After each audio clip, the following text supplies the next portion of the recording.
box and a trunk and stayed there until just very recently. This is the holy grail of Hot Wheels. Find out more about it next time on Antiques Roadshow from Salt Lake City, Utah.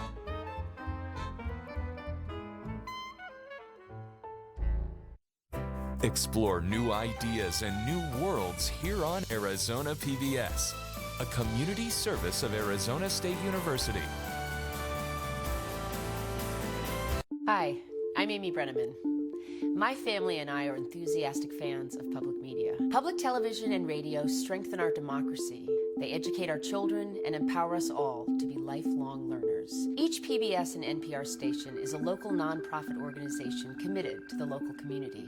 Public media belongs to you and me. It's up to us to protect this essential national treasure. Information on how you can help is found at protectmypublicmedia.org. Coming up next on Arizona PBS, Life and World.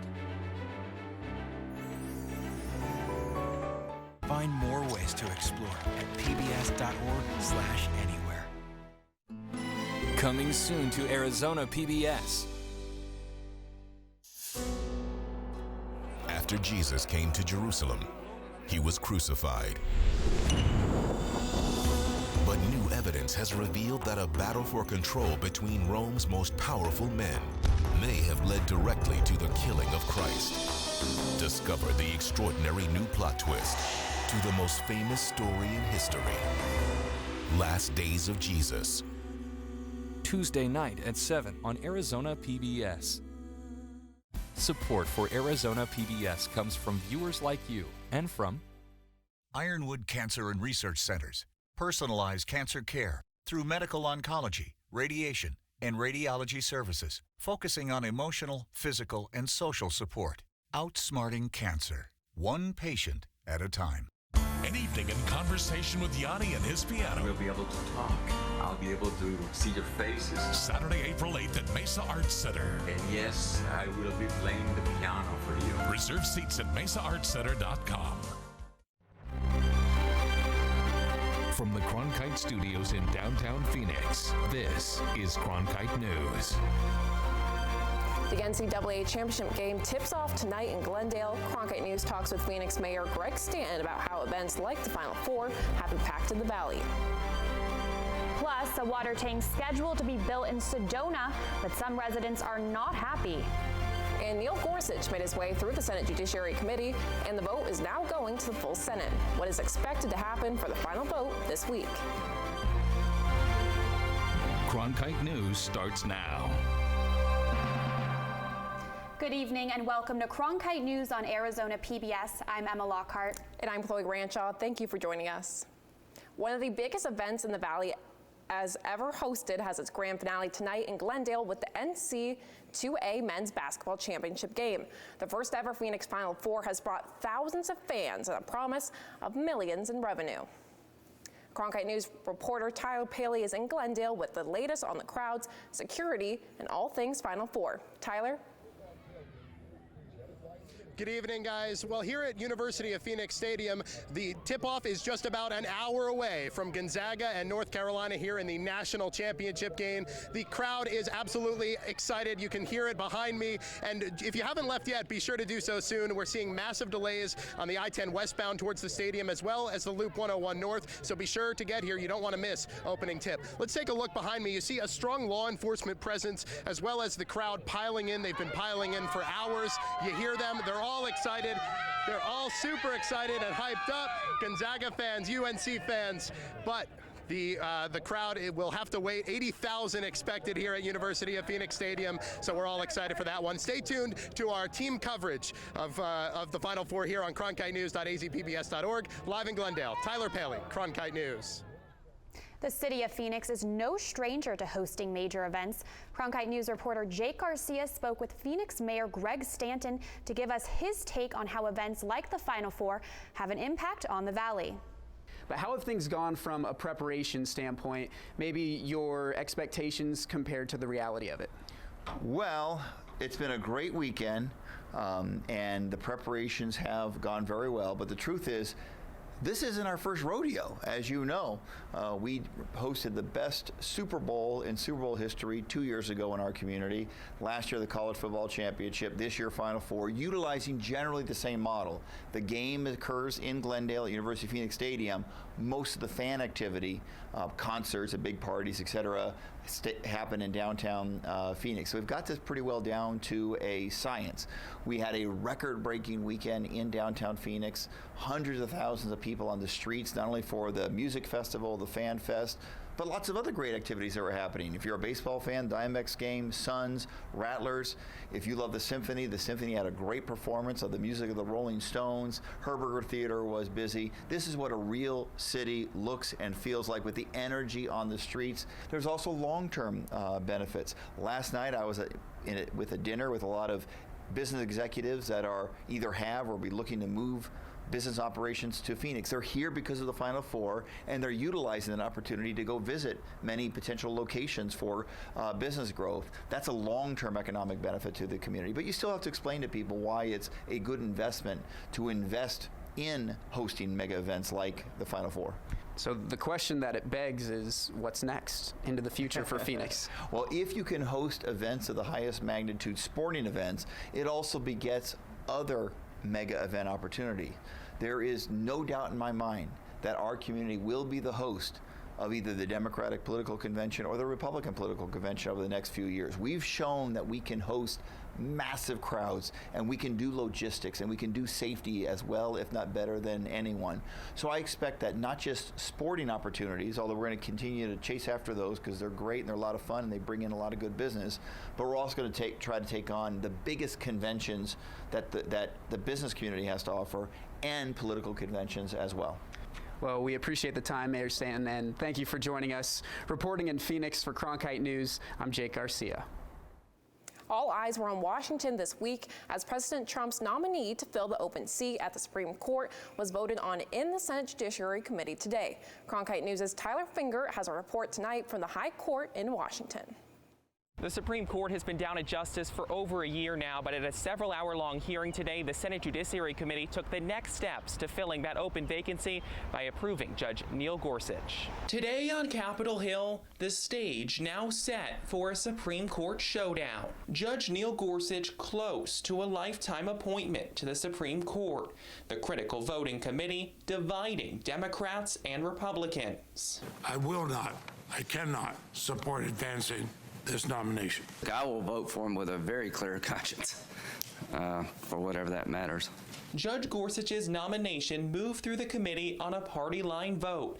11 Republicans for, 9 Democrats opposed. Just moments after, Senator Jeff Flake told reporters he's continuing to support Judge Gorsuch. Judge Gorsuch is a great man and a great judge. I was proud to support him in committee and look forward to supporting him on the floor of the Senate. Now some Democrats are calling for a filibuster. As it stands right now, the 60 votes needed to break a filibuster seems a long way off. But if Republicans can't get the 60 votes needed, they could use the so-called nuclear option, where they change Senate rules, allowing Gorsuch to get confirmed with a simple majority. I'm going to vote to change the rules because I'm not going to be part of the Senate where Democrats get their judges and a Republican can never get theirs. The entire Senate must now consider Judge Gorsuch's nomination. That's expected to happen sometime on Friday, but at this point it's a waiting game to see how all of this will unfold. At the Supreme Court tonight, Tyler Finger, Cronkite News. Even if he does ultimately win the seat, there's not much time left for Gorsuch to join the current court session, which will wrap up in the next few months. Another day, another 83 cents. That's what women in Arizona might be saying tomorrow on National Equal Pay Day, a day that highlights the gap in earnings between men and women. Reporter Anthony Marroquin is in Washington today with new numbers on the decades-old fight for equal pay. It's been over 4 decades since Michael Lieber started her fight for women's pay equity. In college, that I would talk about the double standard, so I had the activist attitude back then. Still, she doesn't see an end to the struggle anytime soon. The estimates of when the gender wage gap will close keep extending. New numbers from the National Partnership for Women and Families shows that women still made just 80 cents for every dollar a man made in 2015, a rate that has changed little in the last 10 years. Advocates say the stubbornness of the gap could be driven by a built-in bias in society. In a perfect world, we'd have fathers and mothers that are responsible for their children in an equal way, but we still have more single parents, head of households that are women. In the House, Congresswoman Martha McSally is leading a group to talk about what Congress can do to help the problem. We've already talked about some of them, like increasing the child care tax credit. That's kind of a no-brainer. That's a federal level issue, and it hasn't been increased in years. While McSally says the law needs to be updated, at least one Arizona business owner said last week that it's not just about the money. Life is just too short to miss out on important events, even if it's just Johnny's first recital or Maria's first basketball game. Despite the slow pace of progress, those small gains give Lieber hope for the future. Frustration when one works on an issue this long, but you do see steps being taken.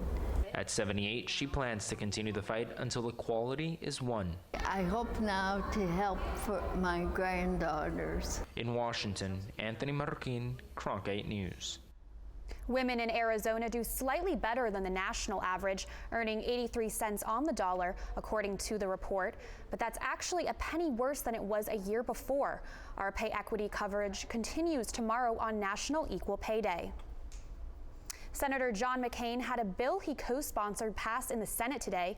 The bill amended the Veterans Choice Program in order to provide timely care to veterans, allows more funds to the VA through the Veterans Choice Improvement Act, and provides a more streamlined service to veterans with disabilities and reduce financial burdens to those who were not previously able to afford care. This is the final push of the Veterans Choice Improvement Act before the termination date of August 7th, 2017. JP Morgan Chase is introducing a new campus said to bring in 4,000 jobs to Tempe. The 67-acre campus will be located near Elliott Road in the Loop 101. While the bank's tower in downtown Phoenix will have jobs shifting to the new location, they will still have some operations stay at their tower, where they currently have 2,000 workers. If you take your dog for a walk, you can now help the police. Cronkite News reporter McKenna Delgarno finds out about a new Dog Walkers Watch program in Chandler.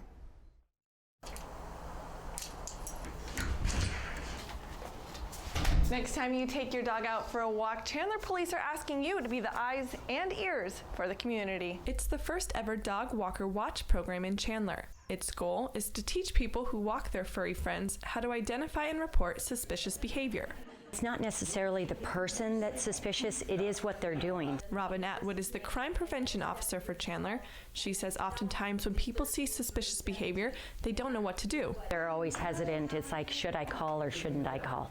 We're telling them, yes, definitely call.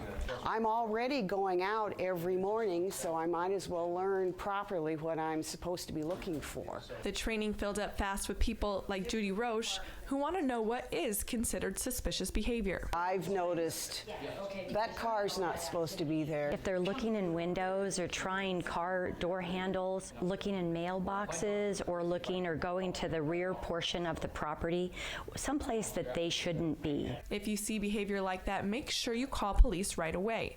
You'll then be asked to answer what you saw, where you are, and what the suspicious person looks like. Atwood says they are asking for community help because of how big the city of Chandler is. I want to learn more about being proactive in my community, and this is a great opportunity with walking my dog. 95% of arrests are a result of people calling the police. In Chandler, McKenna Delgarno, Cronkite News. Due to the popularity of the class, Chandler Police have extended 2 more training days on April 24th and 29th.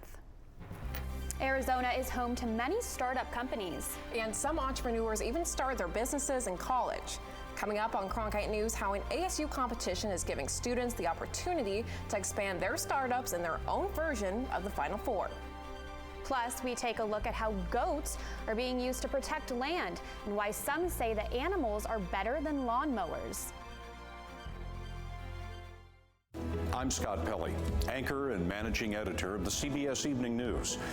In our changing media landscape, it is crucial for journalism education to ensure a commitment to the truth, unbiased reporting, strong ethics, unwavering fairness, and above all else, accuracy. These are the hallmarks of ASU's Walter Cronkite School of Journalism and Mass Communication.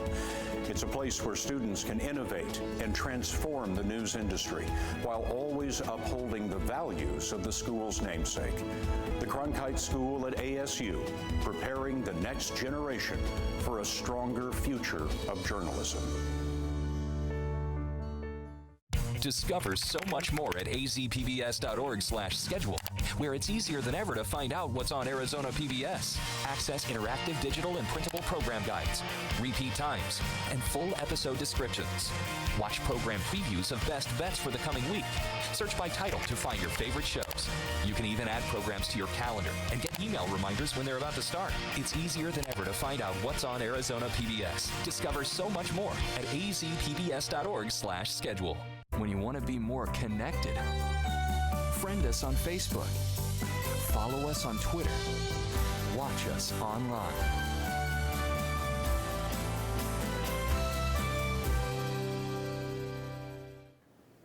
Basketball wasn't the only Final Four this weekend. Reporter Kaylee Nassif went to a startup competition where entrepreneurs were the star athletes.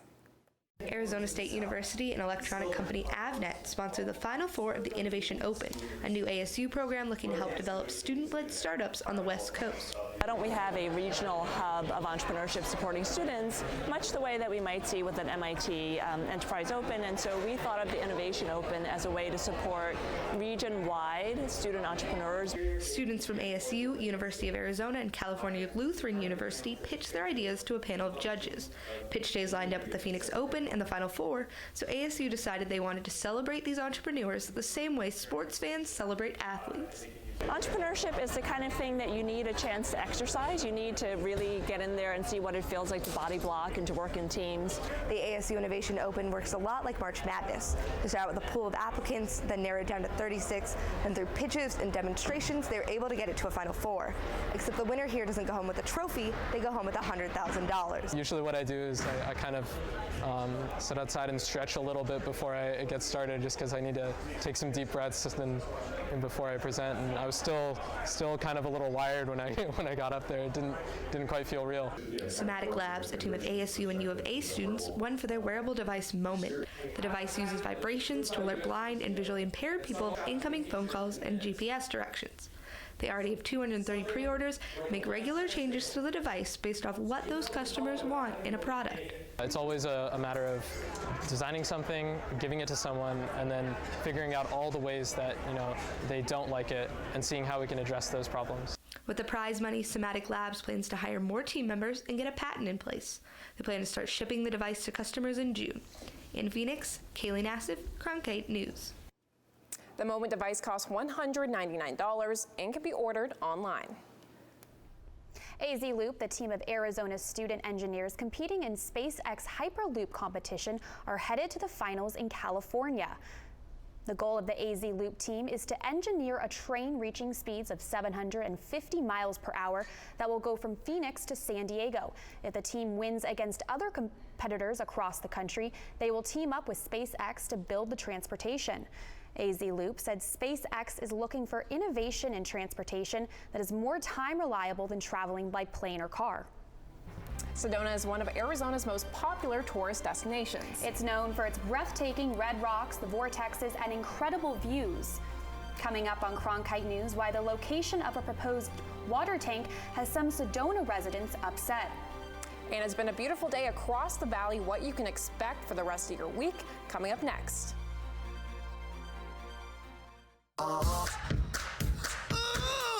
think I finally found my hallelujah.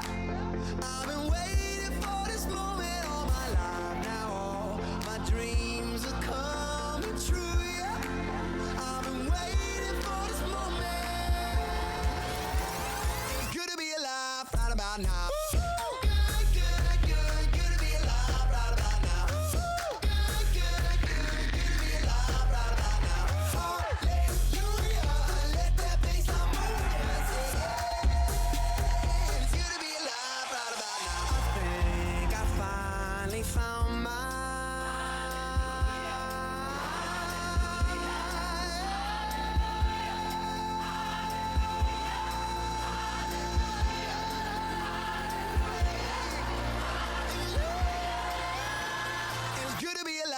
right about now. A proposed water tank is causing quite the stir in Sedona. I spent the day in the neighborhood to hear arguments for and against the new facility. Residents in one Sedona neighborhood want to shut down plans to build a water tank. They say it would negatively impact their views. The Arizona Water Company already bought the land and say the tank is needed to keep water flowing to residents. We don't want to wait until people are running out of water or it's a crisis situation before we start planning a new facility. Some residents are upset over the location. The proposed tank would sit 2 feet above ground, along with an operations facility just beyond Kevin Bracken's backyard. As we dug into it even more, it even became apparent that maybe they didn't do their homework ahead of time. Right here in this lot is where the 9-foot tank is planned to be built, but you won't see much of it. Most of it will be built underground. The only other source of water is located across town in uptown Sedona. The proposed million-gallon tank would more than double the water supply, a much-needed boost, according to Rick Evans of Sedona Fire. With some of the larger homes here, they can be in excess of 10 or 20,000 square feet.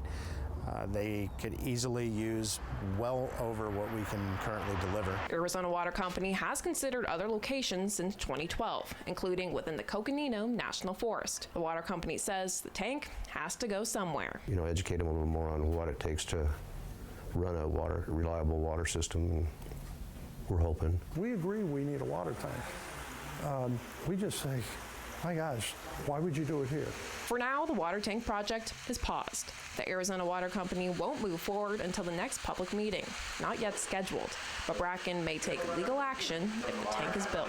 We would definitely consider it, without a doubt.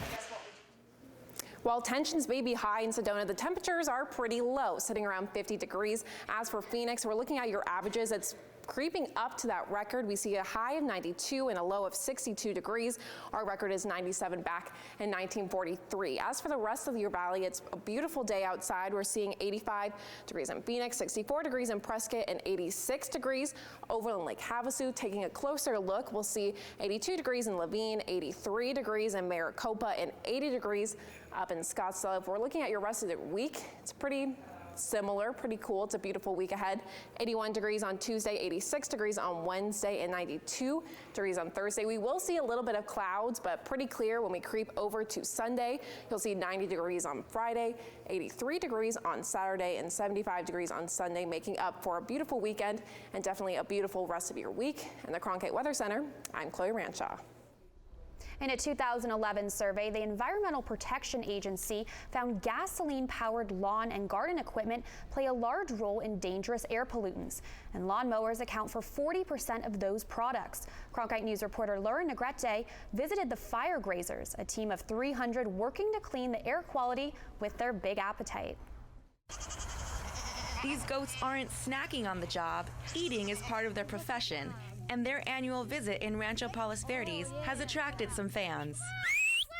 These 200 goats are clearing pesky weeds, and another 100 travel 6 hours, eager to help out. Michael Choi says goats aren't as picky as other animals, which makes them the perfect employees.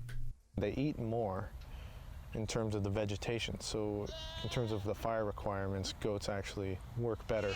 He says what started off as a family trade to service fire-prone areas sparked another perspective, using the goats as a means to protect the land. It's all in holistic management. High-density herds of livestock moving through, eating grass and stomping it in, fertilizing it, and getting it ready on a seasonal basis. It takes one goat 1 year to repurpose 1 acre of land. But with the help of about 300 other friends, this little girl's hunger is going to go a long way in reducing our carbon footprint, cleaning up the environment one bite at a time. Choi says they're better than a lawnmower because there's no emission, plus they break down and repair the land. They fix the land by mob grazing. It turns the grass into mulch and it fertilizes it, creates a perfect bed for the next generation of grass. He says he's seen a difference. You can feel the land coming back to life. What we do with the goats is a permanent solution. The goats make their own hours, but with the size of the group, Choi projects the goats will be here for the week. In Rancho Palos Verdes, Lauren Negrete, Cronkite News. Advancements in prosthetics are helping more than just humans. Coming up on Cronkite News, how this husky was saved from a meatpacking plant in Korea.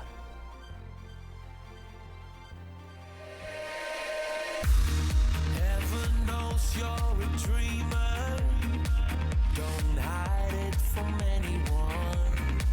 Don't hide it from anyone. Hey, would you believe me if I said we are here for a reason now? This is our life, this is what counts, this is for us. I will go anywhere for you.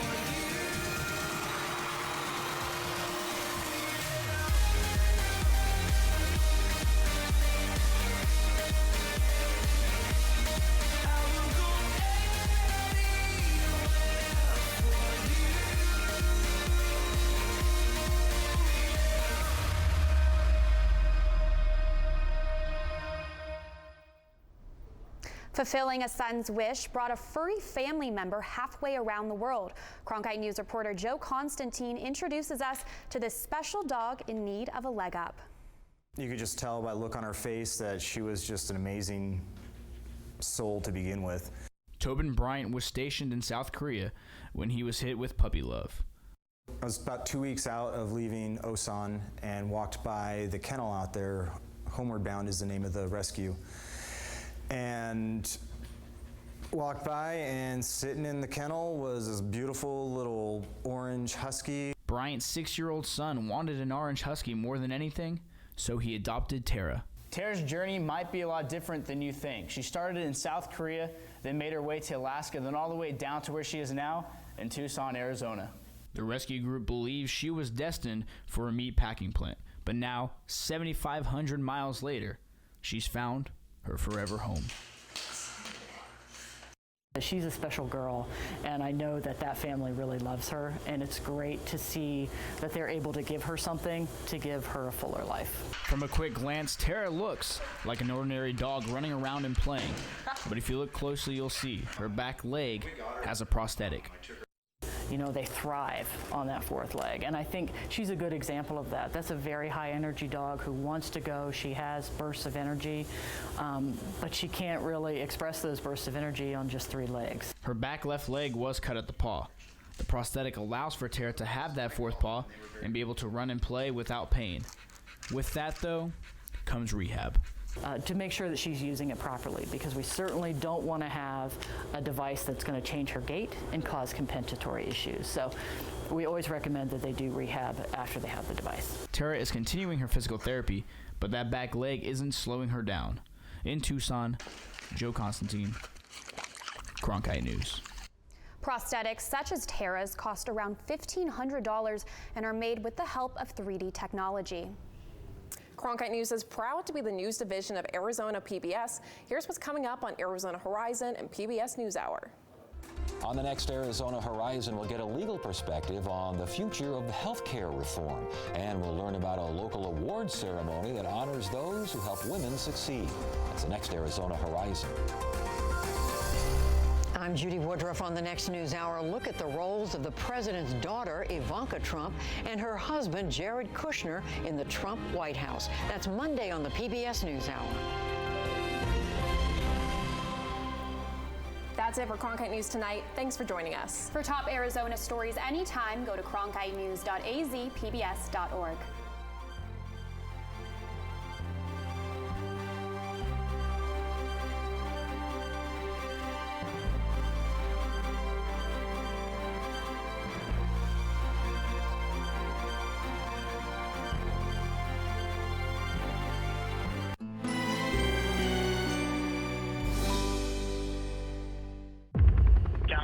What's the location of your emergency? There's a shooting at St. Edgar Elementary School. My class listened to 154 shots.